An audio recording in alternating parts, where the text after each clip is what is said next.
ஓம்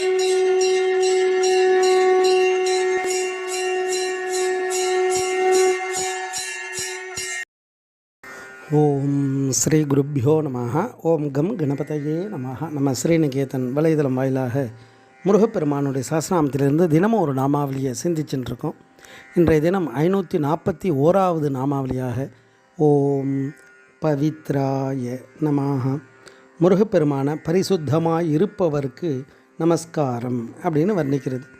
பவித்ரம் அப்படின்னா தூய்மை அப்படின்னு அர்த்தத்தை கொடுக்கக்கூடியது, பரிசுத்தமாக இருக்கக்கூடியது, மாசற்ற ஜோதி மலர்ந்த மலர்ச்சுடர் இறைவன், மாசிலா மணி இறைவன், நிமலன்னு பேர், அப்பழுக்கற்றவர், இப்படி நிறைய அர்த்தங்களை எல்லாம் பார்த்தோம்.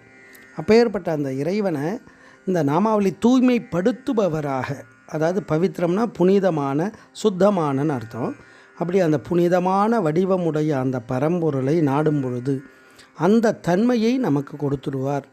அந்த தன்மை நமக்கு கிடைச்சிடும். சாதாரண தேனிரும்பு காந்தத்தோடு சேர்ந்த உடனே கொஞ்ச நாளில் அதுவும் காந்தமாகுதோ அது மாதிரி அந்த இறைவனை சதா நினைக்க தியானிக்க அவருடைய புகழை பாட பாட பாட நமக்கு அந்த பாக்கியமானது கிடைச்சிடும்.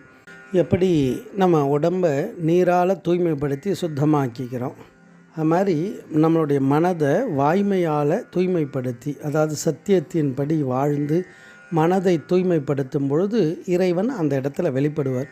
அதனால்தான் அபிராம்பற்று வர்ணிக்கும் பொழுது பொய் வந்த நெஞ்சில் புகழ் அறியா மட பூங்குயிலே அப்படின்னு வர்ணிப்பார். சத்தியமாவது சரவண பவவே அப்படின்னுவார் பாமன் சுவாமிகள்.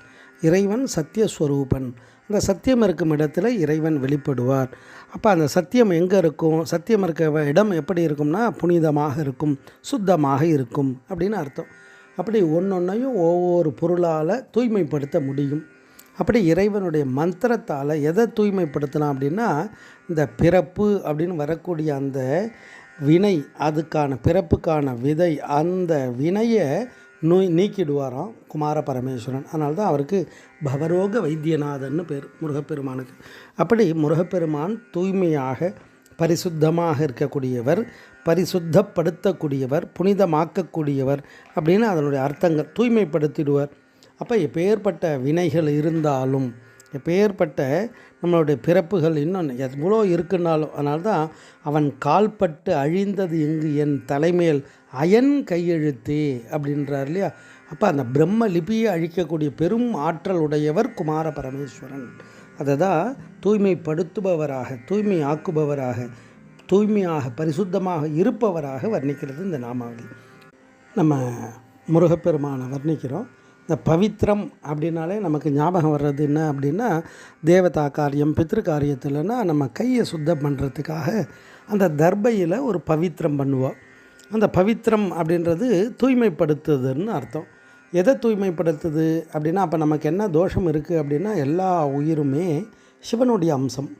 அப்போ சுவாமி என்ன பண்ணுறாரு, 5 தலை நமக்கும் இருக்கே அப்படின்னு பிரம்மன் ஆணவமாக இருக்கும் பொழுது அந்த ஆணவம் இருந்தால் செயல் சரியாகாது அப்படின்றதுக்காக சுவாமி என்ன பண்ணுறார், அந்த 5 தலையில் ஒரு தலையை தன்னுடைய கட்டை விரலாலையும் மோதிர விரலாலையும் கிள்ளி எரிஞ்சிடுறார். அப்போ அந்த மோதிர விரலுக்கு சுவாமியாக இருந்தாலும் சட்டத்தை போட்டவராக இருந்தாலும் அதுக்கு கட்டுப்பட்டு அவருக்கு அந்த விரலுக்கு அந்த பிரம்மஹத்தி தோஷம் வந்துடுது. அப்போ நம்மளுடைய சரீரம், இந்த எல்லா உயிருமே சிவனுடைய அம்சம் தானே. அப்போ எல்லாருக்குமே அந்த விரலில் தோஷம் இருக்குது. அந்த தோஷத்தை போக்குறதுக்காக தான் நம்ம என்ன பண்ணுறோம், அந்த விரலில் மோதிரம் போட்டுக்கிறது. ஏதாவது புனிதமான தேவதா காரியம் பித்ரு காரியம்னா அந்த தர்பையால் பண்ண அந்த பவித்திரத்தை போட்டுக்கிறது. அப்போ அந்த பவித்திர மோதிரம்னு சொல்லுவாள். அந்த தர்பைக்கு சரம்னு பேர், முருகப்பெருமானுக்கு சரவண பவன்னு பேர். அப்போ அந்த சரத்தை கையில் பவித்திரமாக மோதிரமாக பண்ணி போட்டுண்டா இந்த அங்கத்தில் எந்த தோஷமும் இல்லாமல் பவித்திரமாக ஆகிடுறோம். அதை போட்டுன்னு நம்ம எதுவும் சாப்பிடக்கூடாது, நமக்குன்னு எதுவும் பண்ணிக்கக்கூடாது, தேவதா காரியம் பித்ரு காரியத்தை செய்யலாம்.